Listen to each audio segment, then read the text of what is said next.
I'm Glenn McGinnis, and this is Outburst. On the program, how worried are you about a nuclear threat from Russia? I'm not too worried. Unless it comes up, I don't tend to think about it. In terms of worrying, I think we need to go about our day-to-day lives. The opportunity for Russia to unleash a tactical nuke is higher now than it was at the height of the Cold War.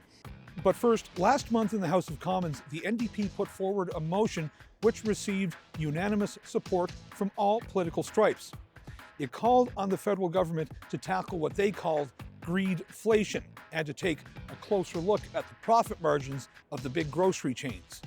At a time where everyone's economic well-being is hanging in the balance and Canadians are paying more and more of their hard-earned money at the checkouts, what would you like to see done about keeping those elevated grocery prices in check? Our question. How should the federal government handle so-called corporate greed and higher food prices? That's a great question. Well, I guess it's starting to increase at a rate that is unprecedented. So maybe at one point they should think about intervening, maybe putting in some regulations to maybe frame those price increases. Yeah, because at some point people are not going to afford to go out and spend, and restaurants are just going to crash. So, in order to avoid that, I think something has to be in place. Well, that's a tough question. I think being diligent, maybe trying to go through the market and do a bit of analysis, talk to the experts, and be on top of the situation and responsive to people's needs. Where policy is concerned, we need to take a humanistic approach, and so that everyone has just enough of what is needed to survive and to even at times thrive in the current reality that we find ourselves in. It's massive, massive, massive greed. There is really no inflation. It's all greedflation as far as I'm concerned. And I think they need to put a cap on it. I don't know that government should be interfering with business, but when you're looking at the kind of profits that the companies, particularly the food companies and the oil companies, are making in these last few quarters, it's absolutely ridiculous. And it needs to stop. Stop wasting food if it's at all possible to salvage restaurant food that's left over, or if there's any of the farmers market stuff that's going to waste at the end of the day. I think there should be some subsidy to those farmers and small businesses to be able to make sure the food gets to the people. Can the federal government do it? Yes, there are measures, but I think it's more, I'd sooner see the corporations step up a little bit and say, there's something we can do. So, because I think, quite frankly, a lot of it's not justified. The price of gas, the price of fuel, the increases seem out of line with the reason for it. With increased transportation costs, I understand, but some of it seems just way too much. I think for corporate greed, I think they have to take a close look at the tax system to make sure it's unfair, or it's fair, I should say. I think that there is a certain amount of unfairness in the tax system now, and there are lots of loopholes for corporations to exploit. They definitely have to step in. They have to change their way of thinking about the most important resource in the country. It's the people. So if they focus on that and make sure that everyone is cared for, healthy, has all the equal opportunities they deserve, I think they'll spend less on health, social issues, crime and punishment, that sort of thing. So they haven't done that yet. They need to do it. I don't know. Can they really? They can make it look like they have control over it to the public who vote for these politicians. But the political system, it's a democracy, which is all fine and dandy, but I don't know. At the end of the day, it seems to be a system that you either got to learn how to play with it or learn how to play against it. So when it comes to food, food can't help but raise up because everything is transported. You're not going, down to the local market that's been grown within a couple kilometers of your home. It's been transported, and the energy costs have gone up. So what they should be doing is they should be taking care of, or they should be monitoring the oil and gas companies. There's a lot of people that are really hurting. Yeah. That they can't afford the prices. So, corporate greed's got to stop. So I think the government has to step in and do something. That's a tough one. I think what needs to happen is we need to support local farming, local agricultural producers that would be more sustainable. However, it is great to hear that some of the food chains are doing their part to not gouge the consumer. Well, thank you. That's a really tough question, but I think that the corporate greed end, I think there has to be some way for accountability for their pricing, and to be able to for the leaders of those organizations to be able to speak to how comfortable they are with charging such prices. They really need to get on top of it. It's time that they stop with all their taxes and stop with the greed. People can't afford it. I have 2 jobs. I'm doing what I can. We're a family that's trying to afford, and we're doing fine. But I worry about the little guys who don't have the 2 jobs, and do you put heat in your house, or do you eat?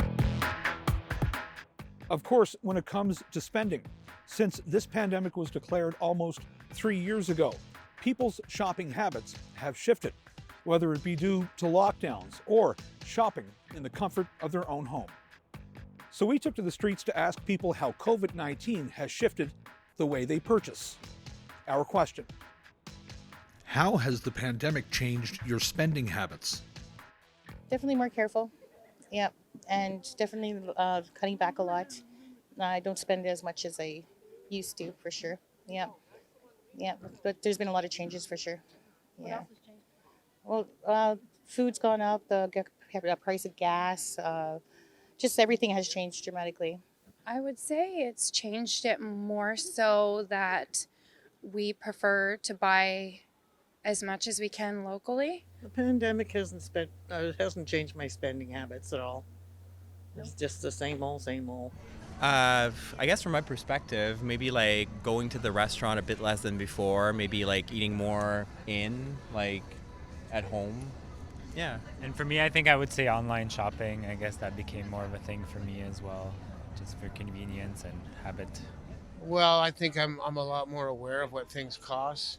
And since things have opened up again, you're kind of cautious because a lot, even going out to the restaurant, like my social life is more expensive than it used to be. It seems that most restaurants and bars and retailers are trying to make up for what they lost. And I'm kind of paying for it. And I find that difficult to deal with and accept, yeah. Oh, well, most things turn to be online. Certainly, spending, still trying to keep it local, but that doesn't always happen. Now that we are where we are, my spending habits are getting a little bit back to normal now.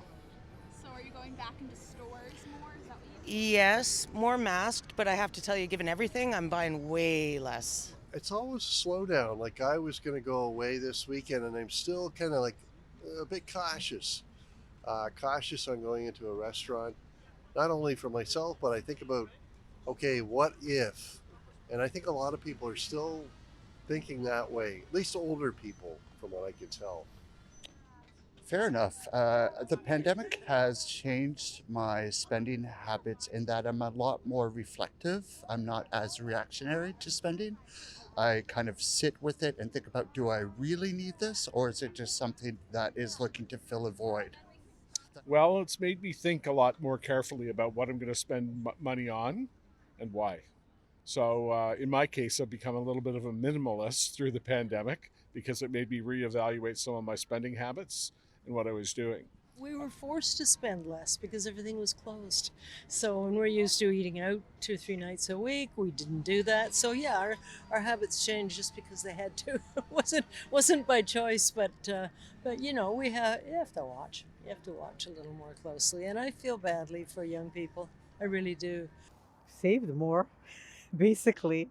It's I think it just raised prices so that the money we saved, we're just spending it more now. So it comes out even. I'm spending a lot less on things that I guess would qualify as entertainment, travel, those sorts of things. I'm putting aside money for other things though. Healthier food, nutrients, N95 mask, that kind of thing. So it's probably the same spending, but just different, except for the rise in prices, of course. That's extra.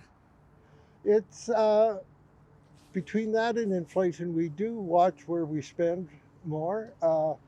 We don't go out as much to eat at restaurants or go out for entertainment as much.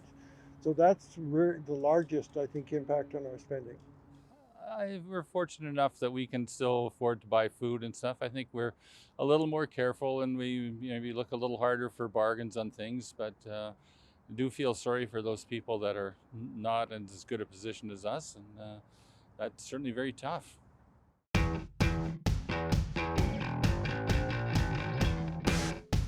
In what year did Terry Fox begin his marathon of hope?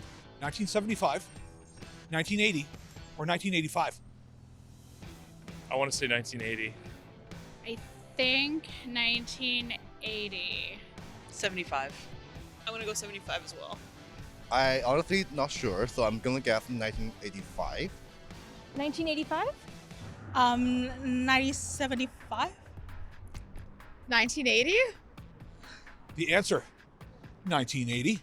Oh! Good for you. Thank you. Terry Fox was born on July 28, 1958 in Winnipeg, Manitoba. His family later settled in Port Coquitlam, BC.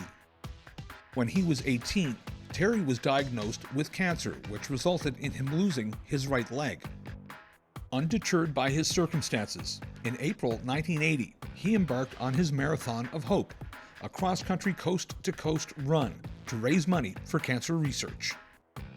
Beginning with little fanfare in St. John's, Newfoundland and Labrador, Terry Fox ran roughly the equivalent of a marathon every single day through the Atlantic provinces, Quebec, and much of Ontario, relying on his prosthetic leg. Sadly, on September 1st, 1980, after 143 days and 5,373 kilometers, his Marathon of Hope came to an early end near Thunder Bay, Ontario, after his cancer returned. Terry Fox died on June 28, 1981, but his inspirational life continues to inspire Canadians to this day.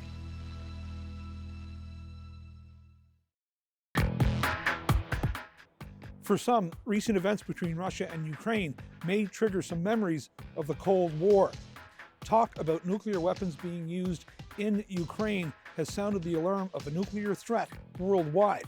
And if that was the case, what would that mean for Western countries and its citizens? So we sent our cameras out to ask people if they are deeply concerned about the use of nuclear weapons, or are they confident that cooler heads will prevail? Our question: how worried are you about a nuclear threat from Russia? Yeah, I'm definitely very worried. I'm Russian myself. I was born and raised in Calgary, but 20-something years ago, my parents immigrated from, middle of Siberia. And so we still keep up with Russian state news.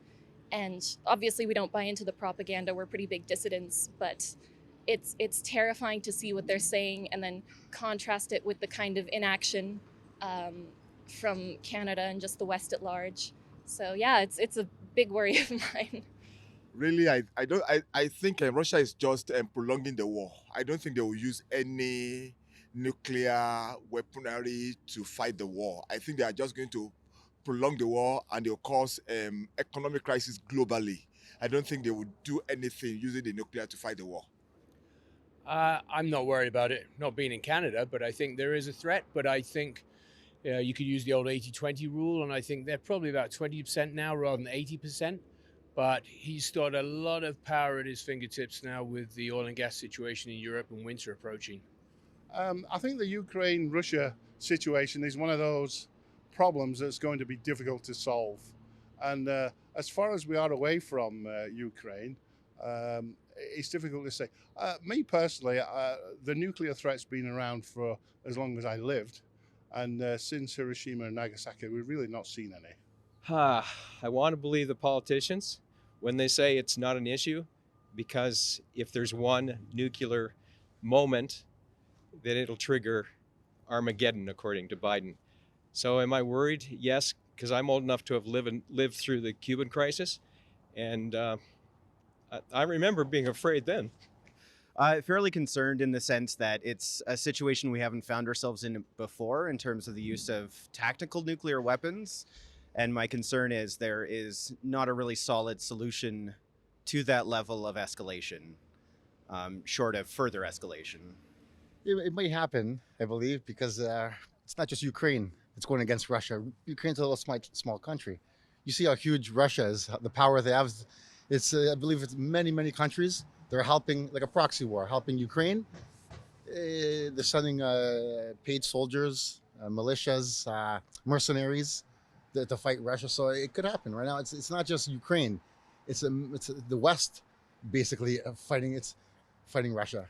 I mean, I tend not to worry about it because if there is one, we're done. So that's how I think of it. If there's something to worry about, that's going to be, a major issue. So unless it comes up, I don't tend to think about it. I leave that to the international professionals who deal and negotiate with these things.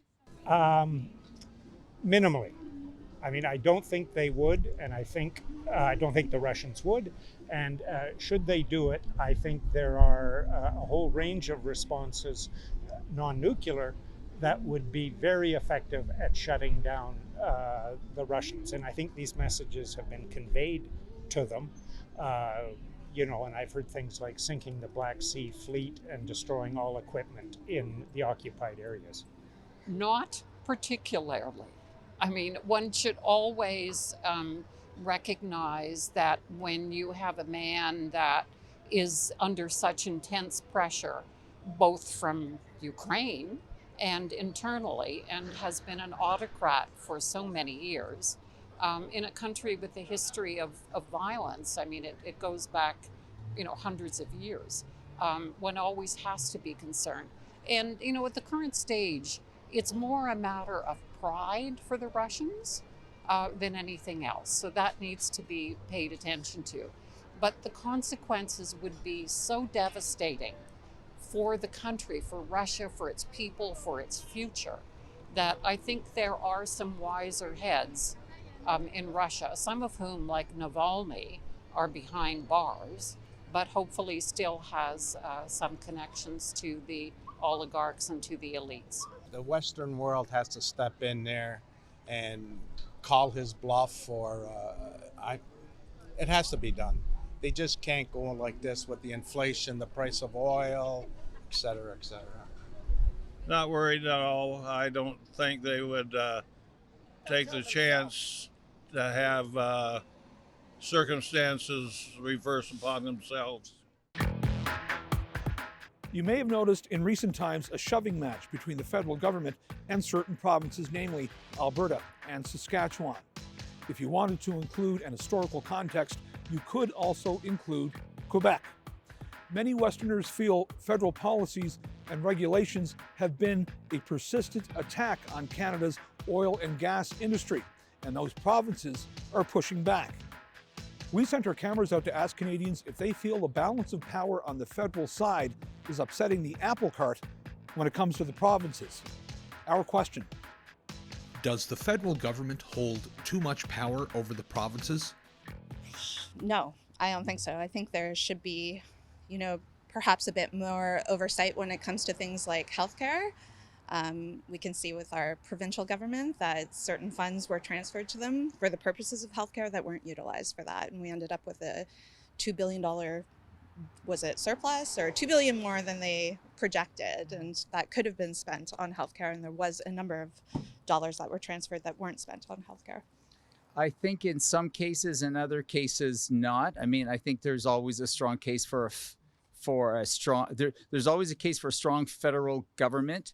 But Canada is very diverse regionally, and I think that the provinces should be allowed to make some determinations, especially economic determinations that best suit their economy. Alberta, for an example, with the oil and gas situation. So, but that obviously ties into the federal government and getting oil out to our coast. So that can't be done without the support of the federal government either. So. I'd say no, but again, that's like kind of from gut instinct more than anything else. But it seems like a lot of things could be better, definitely in how it goes about it. But I think it's less about power and more about like everyone finding something to agree on. So No, I don't think so. I mean, I'm someone who works for the city, so we have a lot of control with what we want to do like locally, and that's not really dependent on federal with encampments, homelessness, with some of the environmental stuff locally. So I don't think. I mean, for funding, yes, we rely on federal funding. So if we wanted to do anything bigger, we would rely on the federal, but I don't think it's too much. I saw what's happening in Alberta, and I believe that they do. The more it's already hard. Like if you would call your MPP, you're barely going to get him to do anything. And what can he really do? So, the federal is even more so. If you call your MP, they're so out of touch with their constituents and what's actually going on the ground that they can't really do much. I focus more on municipal politics, and that's why this upcoming election in Ottawa I think is very important because, like I said, I'm into sports and recreation, skateboarding. So being able to first we have to change ourselves, it says. Then we have to try and change our family. Then we have to try and change the city that we live in. And then after all that, then we can try and change the country. I feel like they're doing an okay job so far. I don't really have any feelings either way, whether it's too much or too little power. I think what they're doing, they're trying to do their best, and they're trying to help do their best for the rest of Canada and Canadians in general. I think it should be like Switzerland, where the people decide what's going on. Twice a year, you have to fill out a form. There are about 50 questions. You have to say yes, no, or it doesn't matter. And if you don't send in the form, you pay a $20 penalty. But in Switzerland, it always is exceeded in what the people have desired and want. That's why they have a good country, and everybody seems to be happy there. Yeah, I think they do. Canada's extremely diverse. You go to Atlantic Canada, it is a completely different world than it is in Quebec, which is completely different than it is in Ontario, which is completely different than the prairies, which, and of the prairies, Alberta is very different. And then British Columbia is vastly different. The North is different. So the more power that we can offer our provinces, the stronger I think Canada is going to be. We'll stay together. We shouldn't have a constitutional crisis or a threat of separation from a province. More power to the provinces, I think makes a lot of sense. But it's got to be balanced. I mean, look at what's going on in the United States. That's a mess as a result of the states having too much power. So there has to be a balance, but I think more needs to go to the provinces. No. Obviously, we're a federation. It's a balance. You can argue on a given issue one way or the other. But we're actually, when you take a look at the division of responsibilities and the amount of money spent, our provinces are actually very powerful. So I'm not worried about federal overreach. Absolutely not. One of the ways that governments breathe is they centralize and they decentralize.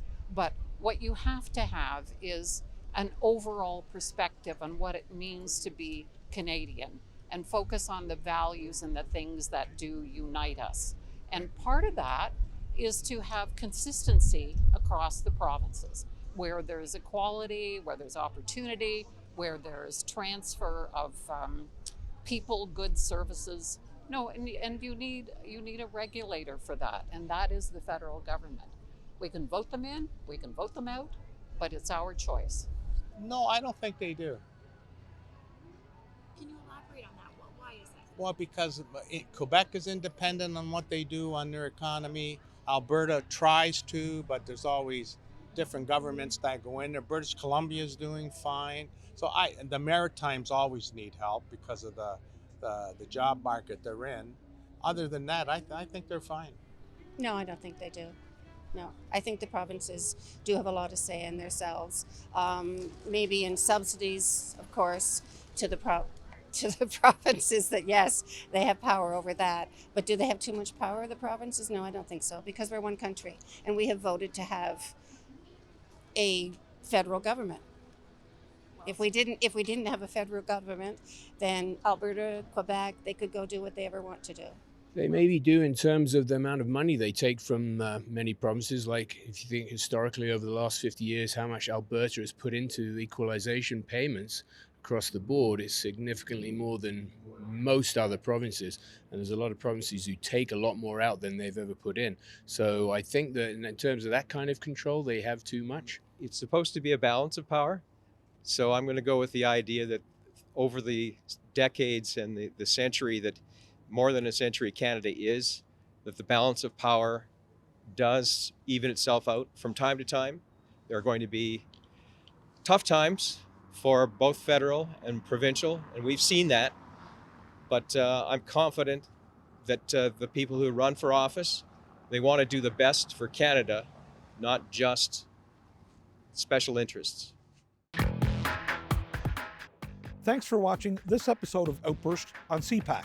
If you have any comments about this show or any other show, you can find us on social media. You can also find us on our website at www.cpac.ca. I'm Glenn McGuinness, and on behalf of my colleagues at the Cable Public Affairs Channel, thanks for watching. We'll see you next time.